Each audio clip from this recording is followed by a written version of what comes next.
അരനൂറ്റാണ്ടോളം ഗൾഫിൽ ജീവിച്ച ഒരു പ്രവാസി 3 പെൺമക്കൾക്കും നല്ല വിദ്യാഭ്യാസം നൽകി വിവാഹം ചെയ്തയച്ച തിരുവനന്തപുരത്തുകാരൻ മൈക്കിൾ. പക്ഷേ ഇപ്പോൾ ആരും തിരിഞ്ഞു നോക്കാനില്ലാതെ UAE അജ്മാനിൽ ദുരിത ജീവിതം നയിക്കുകയാണ് അദ്ദേഹം. നല്ലവരായ ചില പ്രവാസികൾ ചേർത്ത് പിടിക്കാൻ ഉള്ളതുകൊണ്ട് മാത്രമാണ് മൈക്കിൾ എന്ന മനുഷ്യൻ ഇന്ന് ജീവിച്ചിരിക്കുന്നത്.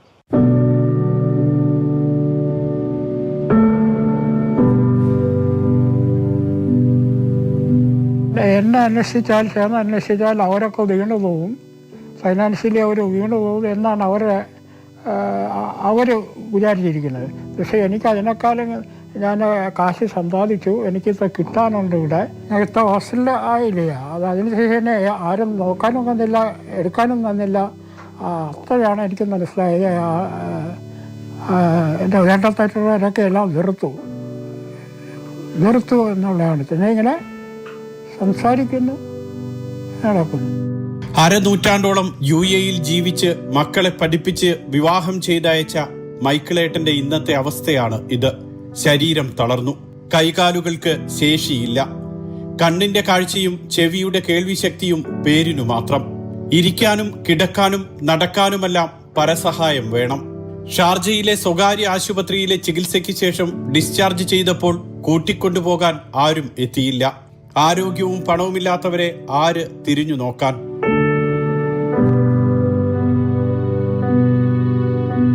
ഒരു ഭർത്താവിൻ്റെ അല്ലെങ്കിൽ ഒരു അച്ഛൻ്റെ കടമയാണ് അത്. അങ്ങനെ നോക്കിയാൽ മതി. അല്ലാതെ മക്കളിൽ നിന്ന് എന്തെങ്കിലും കിട്ടും, മരുമക്കളിൽ നിന്ന് എന്തെങ്കിലും കിട്ടും, അങ്ങനെ പ്രതീക്ഷിച്ചിട്ട് എൻ്റെ എക്സ്പീരിയൻസ് കൊണ്ട് പറയാം. ആ കാലഘട്ടമൊക്കെ പോയി എന്നാണ് എൻ്റെ ഇത്. പ്രതാപിയായിരുന്നു ഒരു കാലത്ത് മൈക്കിളേട്ടൻ.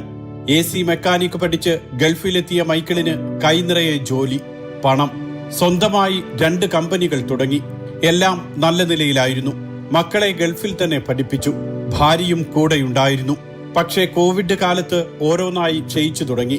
2019 കമ്പനി പൂട്ടി. കുറെ കഴിഞ്ഞപ്പോൾ ഭാര്യ നാട്ടിലേക്ക് മടങ്ങി. മക്കൾ അവരുടെ കുടുംബത്തോടൊപ്പം പല വഴിക്കായി. മൈക്കിൾ ഒറ്റപ്പെട്ടു.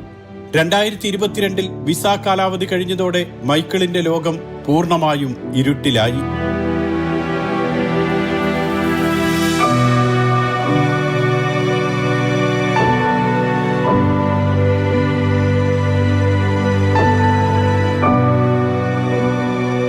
ഹൃദയാഘാതം വന്നാണ് അടുത്തിടെ ഷാർജയിലെ ആശുപത്രിയിൽ എത്തുന്നത്. ചികിത്സ കഴിഞ്ഞു പുറത്തിറങ്ങുമ്പോൾ കൈപിടിക്കാൻ ആരും എത്തിയില്ല. മക്കളോ മരുമക്കളോ ഭാര്യയോ മറ്റുള്ളവരോ വന്നാൽ അവർക്ക് സാമ്പത്തിക ബാധ്യതയാകും. ഒരുപക്ഷെ അവരുടെ സാമ്പത്തികാവസ്ഥയിൽ മൈക്കിളേട്ടനെ ഏറ്റെടുക്കാൻ ത്രാണിയുണ്ടാകണമെന്നില്ല. പക്ഷേ അപ്പോഴും കൂടെ കൂട്ടാനും ചേർത്തു നിർത്താനും ഒരു ശ്രമമെങ്കിലും വേണ്ടിയിരുന്നു. അവരെ ഉള്ളിലിരിക്കാൻ ഞാൻ ഇനി രക്ഷപ്പെടില്ല. അവരുടെ സംസാരത്തിൽ നിന്നും അവർ പറയുകയും ചെയ്തു, എൻ്റെ രക്ഷപ്പെടില്ല, എന്നാൽ ഞാനിത് നോർമൽ രീതിയിൽ വരത്തില്ല എന്നാണ് അവർ വിചാരിച്ചിരിക്കുന്നത്. ആശുപത്രി അധികൃതർ അറിയിച്ചതിനെ തുടർന്നാണ് ഗ്ലോബൽ പ്രവാസി യൂണിയൻ പ്രവർത്തകർ മൈക്കിളേട്ടനെ കാണാൻ എത്തുന്നത്.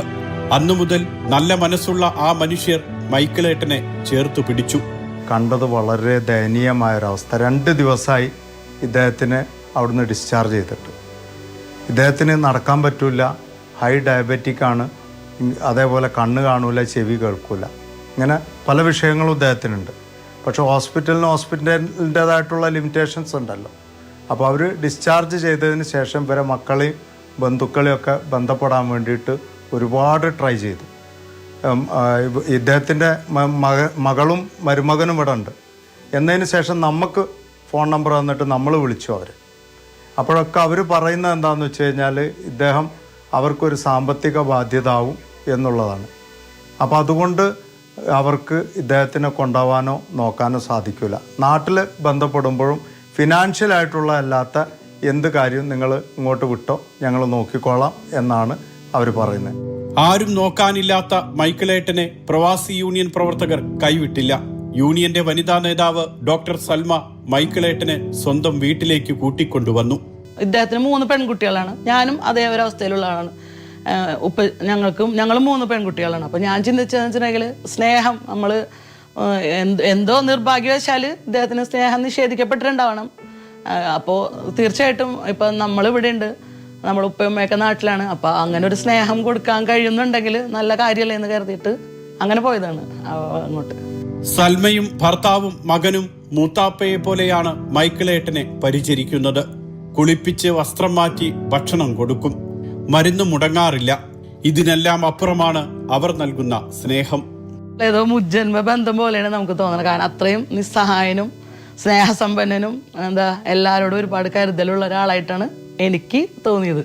അതുകൊണ്ട് തന്നെ നമുക്ക് ഇതിൽ ഒരു റിസ്ക് ആയിട്ട് തോന്നില്ല. എന്ത് വന്നാലും നമ്മൾ കൂടെ കഴിയുന്ന പോലെ, എന്നാൽ കഴിയുന്ന പോലെ ഞാൻ ഇദ്ദേഹത്തെ നോക്കാമെന്ന് ഞാൻ പറയുകയും ചെയ്തിട്ടുണ്ട്, നോക്കുന്നുണ്ട്. ഇന്ന് ഞാൻ കുളിപ്പിച്ച്, ഇപ്പോൾ വൈകിട്ട് കുളിപ്പിച്ച്, അപ്പം കുളിച്ച് കഴിഞ്ഞിട്ട് ഇങ്ങനെ സ്വന്തം ഇങ്ങനെ കുറേ നേരം നോക്കി ഞാൻ കളറ് സത്യം എനിക്ക് നമുക്ക് അതാണ് നമുക്ക് ഇമോഷണലായിട്ട് വരുന്നത്. കുറേ നാളുകൾ എത്തിയിട്ട് ഞാൻ കുളിച്ചു, ഭക്ഷണം കഴിച്ചതും ഒരുപാട് നാളുകൾക്ക് ശേഷമാണ്.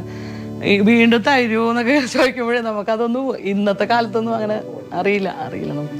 മൈക്കിളേട്ടനെ ചികിത്സിക്കണം, വിസ ഓവർസ്റ്റേ ആയതിന്റെ പിഴയടയ്ക്കണം, ട്രേഡ് ലൈസൻസിന്റെ നൂലാമാലകൾ തീർക്കണം. ഗ്ലോബൽ പ്രവാസി യൂണിയന്റെ മുന്നിൽ ഇങ്ങനെ കടമ്പകൾ നിരവധിയുണ്ട്. ഇതെല്ലാം കഴിഞ്ഞു വേണം മൈക്കിളേട്ടനെ നാട്ടിലെത്തിക്കാൻ. ബാധ്യതകളെല്ലാം തീർത്ത് നാട്ടിലെത്തിച്ചാൽ നോക്കാമെന്നാണ് മൈക്കിളേട്ടന്റെ സഹോദരി അറിയിച്ചതെന്ന് അഡ്വക്കേറ്റ് ഫരീദ് പറഞ്ഞു. അതായത് ഇദ്ദേഹത്തെ ഹോസ്പിറ്റലൈസ് ചെയ്യുമ്പോൾ കുടുംബം ഉദ്ദേശിക്കുന്നത് അതാണ്. അപ്പോൾ ഇവിടെ ബില്ല് അടക്കേണ്ടി വരുമല്ലോ. അപ്പോൾ ബില്ല് അടക്കേണ്ടി വരുമ്പോൾ ആ ബില്ല് അടക്കാൻ അവർക്ക് അതിനു വേണ്ടി സ്പെയർ ചെയ്യാൻ കഴിയില്ല. പിന്നെ രണ്ടാമത്തെ, ഇദ്ദേഹത്തിന് അബുദാബിയിൽ ഒരു ട്രേഡ് ലൈസൻസ് ഉണ്ട്, 2019 മുതൽ എക്സ്പയർ ആണത്. അതേപോലെ ഇദ്ദേഹത്തിൻ്റെ വിസ 2022 മുതൽ എക്സ്പയർ ആണ്. അപ്പോൾ ഇങ്ങനെയുള്ള ഈ വിഷയങ്ങളിൽ ഇവർക്ക് ഇടപെടുമ്പോൾ ഈ കാര്യങ്ങൾക്കൊക്കെ ഫിനാൻഷ്യലായിട്ട് ബുദ്ധിമുട്ടുകൾ വരുമല്ലോ, സ്പെയർ ചെയ്യേണ്ടി വരുമല്ലോ കാര്യങ്ങൾ. ഇതിലൊക്കെ ഇടപെട്ട് ചെയ്യുമ്പോൾ ഇതിനൊന്നും അവർക്ക് യാതൊരു താല്പര്യമില്ല. ഈ അവസ്ഥയിൽ കഴിയുമ്പോഴും ഭാര്യയെയോ മക്കളെയോ പൂർണ്ണമായും തള്ളിപ്പറയുന്നില്ല മൈക്കിൾ എന്ന നല്ല മനുഷ്യൻ. മക്കളെ പഠിപ്പിച്ചതും വിവാഹം ചെയ്തയച്ചതുമെല്ലാം ഒരു പിതാവിന്റെ കടമ. ഭാര്യയെ നോക്കിയത് ഒരു ഭർത്താവിന്റെ ഉത്തരവാദിത്വം. ഒന്നും തിരിച്ചു പ്രതീക്ഷിക്കരുത്.